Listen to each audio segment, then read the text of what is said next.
December 2, 1942. Beneath the stands of a forgotten football field at the University of Chicago, a small group of scientists held their breath. They weren't watching a game. They were watching history unfold, orchestrated by a man who saw the universe not as it was, but as it could be. This is the story of Enrico Fermi, the architect of the atomic age. Fermi wasn't born into a world of scientific royalty. He was a curious boy from Rome, dismantling clocks and devouring physics books far beyond his years. While others saw gears and springs, he saw the fundamental laws governing their motion. This wasn't just a hobby, it was an obsession. He taught himself quantum mechanics before it was even taught in Italian universities. His mind, a ravenous machine for knowledge. His early work on what we now call Fermi-Dirac statistics laid the groundwork for understanding how particles behave at the quantum level, earning him the nickname the Pope of Physics from his colleagues. He was infallible, they joked, but there was a kernel of truth in it. His intuition was legendary. In the 1930s, as the shadow of fascism crept across Europe, Fermi's focus shifted to the nucleus of the atom itself. He began bombarding elements with slow neutrons, a technique he pioneered. Why slow neutrons? Imagine trying to catch a baseball. A fastball might zip right past your glove, but a gentle lob is much easier to catch. It was the same for atomic nuclei. Slow neutrons had a much higher chance of being captured, of interacting with the nucleus in strange and wonderful ways.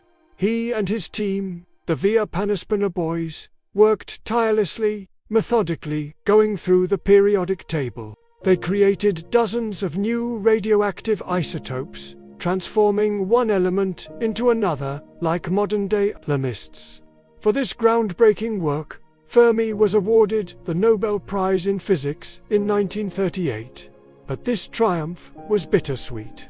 The prize gave him and his Jewish wife, Laura, the perfect cover to escape Mussolini's increasingly hostile Italy. They traveled to Stockholm to accept the award and never returned home, sailing instead for a new life in America. They arrived in a country on the brink of war, a nation buzzing with a terrifying new discovery. German scientists had successfully split the uranium atom. The implications were earth-shattering. The energy released, as described by Einstein's famous equation E=mc, was immense.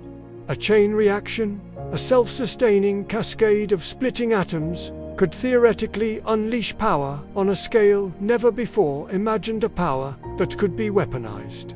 The race was on. At Columbia University, and later at the University of Chicago, Fermi was tasked with a monumental challenge: to build the world's first artificial nuclear reactor, to prove that a controlled, self-sustaining chain reaction was possible. This wasn't just a theoretical problem. It was an engineering nightmare.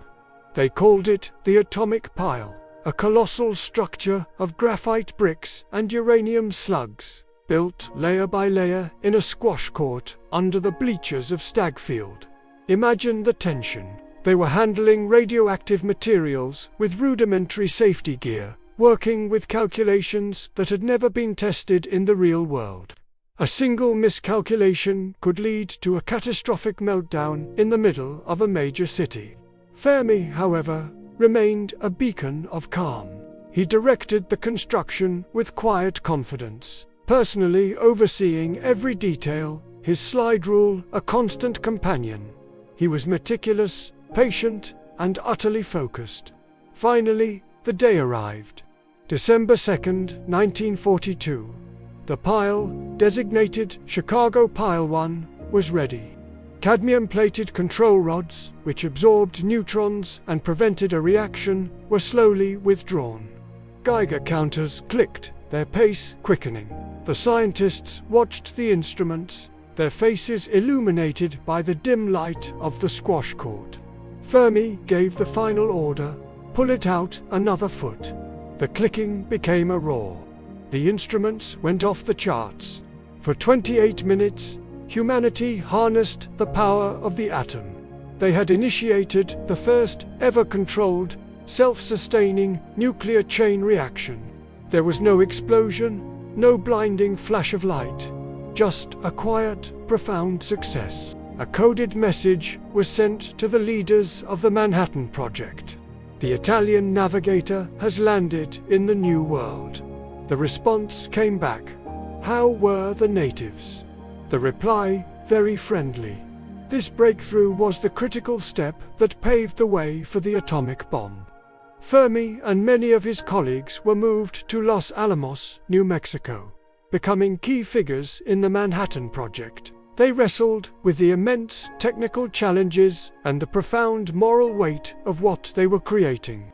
Fermi, the pragmatist, saw it as a problem to be solved, a force of nature to be understood and controlled. He was present at the Trinity test, the first detonation of an atomic bomb, where he famously estimated the bomb's yield by simply dropping scraps of paper and observing how far the blast wave carried them. His back-of-the-envelope calculation was remarkably close to the official measurements. After the war, Fermi returned to the University of Chicago, turning his formidable intellect away from weapons and back toward pure science. He became a beloved teacher, mentoring a new generation of physicists, many of whom would also go on to win Nobel Prizes. He explored the mysteries of cosmic rays and pion-nucleon interactions, his curiosity as boundless as ever. But here's the twist you might not know. While Fermi is remembered as the man who built the reactor, his greatest legacy might be a question he asked over lunch one day in 1950. Looking up at the sky, surrounded by his brilliant colleagues, he casually wondered, "Where is everybody?" He was talking about aliens. The universe is vast and ancient. There should be countless planets capable of supporting life, and many of those civilizations should be far older and more advanced than our own. So why haven't we seen any evidence of them? No ships, no signals, no cosmic footprints. This simple, profound question became known as the Fermi paradox. It's a puzzle that continues to baffle scientists and thinkers to this day. Are we truly alone? Are civilizations destined to destroy themselves before they can reach for the stars, perhaps with the very atomic fire that Fermi himself helped unleash? Or is the universe a much stranger, quieter place than we imagine? Enrico Fermi, the man who split the atom, who changed the course of history in a squash court, also left us with one of science's most enduring and unsettling mysteries. He unlocked the power hidden within the heart of matter, but, in doing so, he also held up a mirror to humanity, forcing us to confront our own potential for creation and destruction, and our lonely place in the vast, silent cosmos. His story isn't just about a scientific achievement. It's about the moment we, as a species, grew up, for better and for worse. Thank you so much for watching. If you found this journey into the life of a titan of science as fascinating as I did, please hit that like button and subscribe for more stories that changed our world. See you in the next one.